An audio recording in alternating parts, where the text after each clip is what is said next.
விஜய் ரசிகர்கள் அனைவருக்கும் வணக்கம். இப்போ நம்ம டிவிகேவுக்கு விசில் சின்னத்தை ஒதுக்கியிருக்காங்க நம்ம தேர்தல் ஆணையம். விசில் சின்னத்தை ஒதுக்குனாங்க. பிள்ளைகளோட ஆட்டம் ஓவராக இருக்குது. இல்லை ஏன்டா அப்படி பண்ணுறீங்க அப்படின்னு கேட்டோம்னா, நாங்கள் தான் விசில் அடித்தாங்க குஞ்சு அப்படின்றாங்க. ஆக்சுவலாக இதில் ஒரு பாட்டே வந்திருக்கு. நான் கூட சரி விளையாட்டுக்கு தான் விசில் அடித்தாங்க குஞ்சுன்னு பாடுறாங்கன்னு பார்த்தேன். விசில் அடித்தாங்க குஞ்சுன்னு சொல்லி ஒரு பாட்டே வந்திருக்கு அந்த காலத்தில். இப்போ இந்த விசில் சின்னம் நம்ம டிவிக்கே கொடுத்ததுக்கப்புறம் தான் அந்த மாதிரி பாட்டு இருக்குன்றதே நம்மளுக்கு தெரியும். அதே மாதிரி இப்போ ரீசெண்டாக ஒன்று கேள்விப்பட்டேன். ஏற்கனவே விஜய் தொண்டர்கள் ரசிகர்கள் இவங்க எல்லாத்தையுமே வந்து அணில் குஞ்சுன்னு சொல்லி எல்லாருமே ரொம்ப தரம் குறைந்து பேசினாங்க.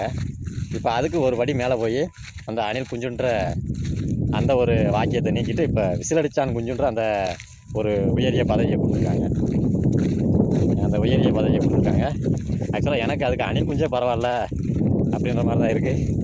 நான் விசில் அடித்தான் குஞ்சுன்றது கொஞ்சம் நாரகாசமாக இருக்க மாதிரி இருக்குது. அணில் குஞ்சு ஓரளவு ஓகே தானே. அதே மாதிரி நீ பஸ்ஸில் போயில வரையெல்லாம் நம்ம மக்கள் எல்லோரும் என்ன பண்ணுறீங்கன்னா காதில் பஞ்சு வச்சுட்டு போங்க. ஏன்னா பயில விசிலே அடித்து காதை செவிடாக்கிடுவாங்க. அந்தளவுக்கு பிள்ளைய பூரா வெறி கொண்டு போய் திடுறாங்க. ஏன்னா ஜனநாயகன்னு வரல, கடைசியாக தளபதி விஜயும் வெளியில் வரல, சரி விசிலாவது வந்துச்சுன்னு சொல்லிட்டு பிள்ளைய பூரா வெறி பிடிச்சவங்க மாதிரி திடுறாங்க. பார்த்து கோளாறாக இருங்க.